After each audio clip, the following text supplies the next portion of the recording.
Welcome back to the CryptoWorld channel, everyone. My name is Josh, and right now the price of Bitcoin is playing out a rejection from this important line of resistance, while Ethereum is playing out the same thing from this horizontal line of resistance, which I'll talk more about later in the video, so definitely stick around.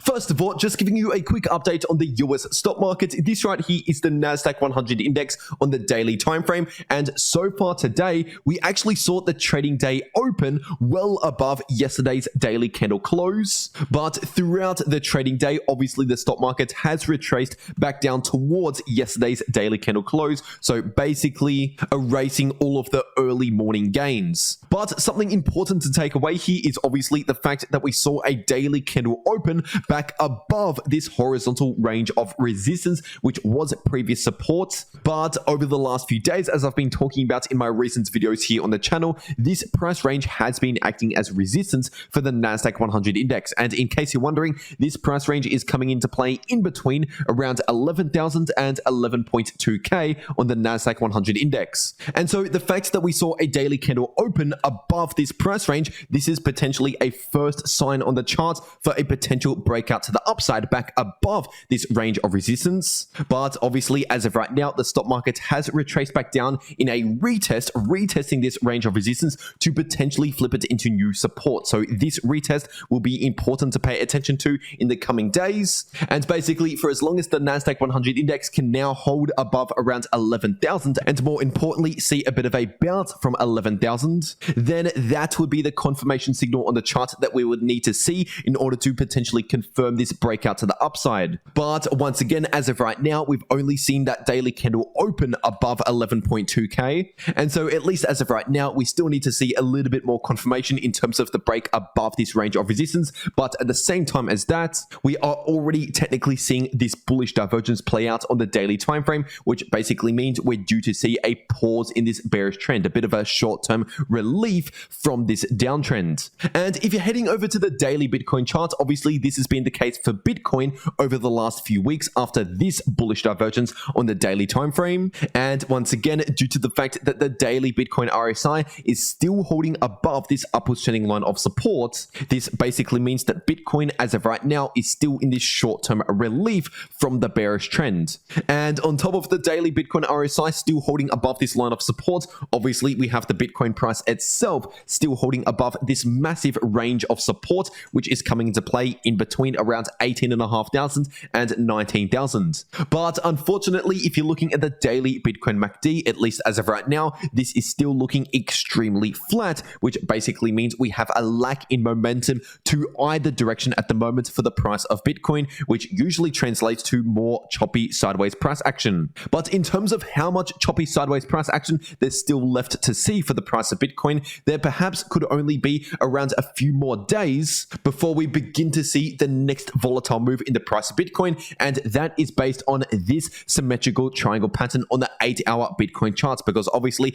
we have this descending line of resistance and an ascending line of support, which creates a tightening range where the price of Bitcoin will soon have to choose to either break resistance or support, which will likely trigger the next massive move in the price of Bitcoin. And in fact, in the recent hours leading up to the recording of this video, the price of Bitcoin saw another rejection from this important line of resistance, which, by the way, this line of resistance is currently sitting at around 19.6k approximately, and this ascending line of support is currently sitting at around 19,000. And so as soon as the price of Bitcoin breaks one of those key levels, whether it's resistance or support, once again, that would likely trigger the next volatile move in the price of Bitcoin. And in terms of the price targets for a move like that, I went into much more detail about all of the price targets and an actual strategy for the breakout from this pattern in my last video on the channel. So if you missed that video, definitely check it out if you want to know that valuable information. But anyway, zooming straight into the 4-hour Bitcoin charts, because right now the price of Bitcoin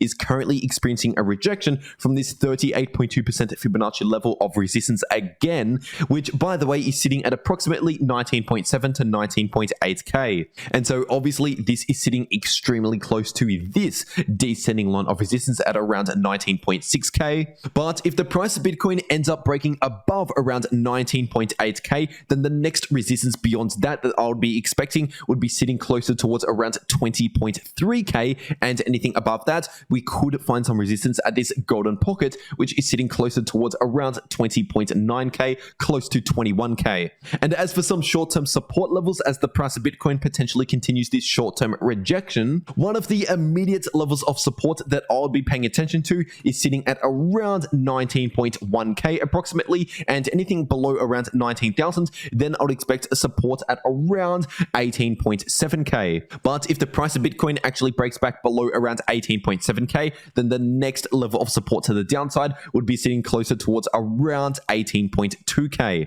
And now if you're looking at the 4-hour Bitcoin price oscillators right now, they are still looking very neutral because, for example, the 4-hour Bitcoin RSI is currently forming lower highs, but it's actually forming higher lows. So obviously that's not really a decisive uptrend or downtrend at the moment. And in fact, as of right now, at the time of recording this video, the 4-hour Bitcoin RSI has reset to almost the exact neutral level, which is 50. And if you're looking at the 4-hour Bitcoin MACD, as of right now, in the immediate short term, we're currently experiencing some slightly declining bullish momentum, although as of right now, we haven't yet seen another bearish cross in the 4-hour Bitcoin MACD. And so it's because of those reasons as to why the 4-hour Bitcoin price oscillators are looking extremely neutral at the moment, which basically means we're still due to see a little bit more choppy sideways price action within these short-term support and resistance levels. And believe it or not, but a choppy sideways price range like this is actually a gold mine for trading crypto if you know the right strategies. And if you don't know the right strategies, then stick around to the end of this video because I have another video which basically shows you how you can maximize your profits during a choppy sideways price range like this. And once again, if you want to see that, then stick around to the end of this video. But anyway, getting into the Ethereum part of this video, this right here is the daily Ethereum to US dollar chart. And right now, the price of ETH and also the daily Ethereum RSI are still holding onto these ascending lines of support, at least as of right now. And so once again, as I've been mentioning over and over again here on this channel, what this means is that the price of ETH is still in this short-term relief from this downtrend. So technically, the downtrend itself has not actually broken because technically speaking, we're still in a larger, lower high, lower low price structure. But at least as of right now, based on some of these indications, we're still in that short-term pause within the bearish trend. So just a break from the bearish trend at the moment. And if you're looking at the daily Ethereum MACD, as of right now, this is still showing very low bullish momentum, although we haven't yet seen another bearish cross, which means we have not confirmed another return in the bearish momentum. And so technically speaking, this is still currently more bullish than bearish, although once again, the bullish momentum is lacking. And now just zooming into the 4-hour Ethereum to US dollar charts, because right now the price of ETH is currently experiencing a bit of a rejection from this horizontal range of resistance, which is currently sitting at around 1330 to 1340. And now if the price of ETH can actually confirm a break above that level of resistance, then the next resistance to the upside that I'll be watching out for is sitting at around 1370 to 1380. And then anything above around 1380, then I'll be looking closer towards around 1.4k, and then anything above 1.4k, then I'll be looking closer towards around 1480. And as for some short-term support, if the price of ETH continues this short-term rejection, immediately I'd expect support at around 1280 approximately. But if the price of ETH confirms a break below around 1270 to 1280, then I would expect support closer towards around 1220. And now if you're looking at the 4-hour Ethereum price oscillators at the moment, the 4-hour Ethereum MACD is looking extremely similar to the 4-hour Bitcoin MACD, so there's nothing much else to say here for that. But the same cannot be said about the 4-hour Ethereum RSI, because as of right now, this is technically in a higher high, higher low price structure. And so technically speaking, based on that, the 4-hour Ethereum RSI is currently technically in an uptrend. And what this actually means is that at least as of right now, in the somewhat shorter term trend here, the price of ETH does have a little bit more bullish momentum compared to the price of Bitcoin in the immediate short term. But once again, overall on the daily Ethereum to US dollar charts, we are still seeing very low bullish momentum on these larger timeframes, at least as of right now. But anyway, if you want to know how to maximize your profits in crypto during a choppy sideways sideways price range like this, then check out the video popping up in the bottom left of your screen right now. And in case you're wondering, the video in the top left of your screen shows you how to make money in crypto during an uptrend or a downtrend. But anyway, that is everything that I have to say for today. I really hope you enjoyed it, and I'll see you all in the next video.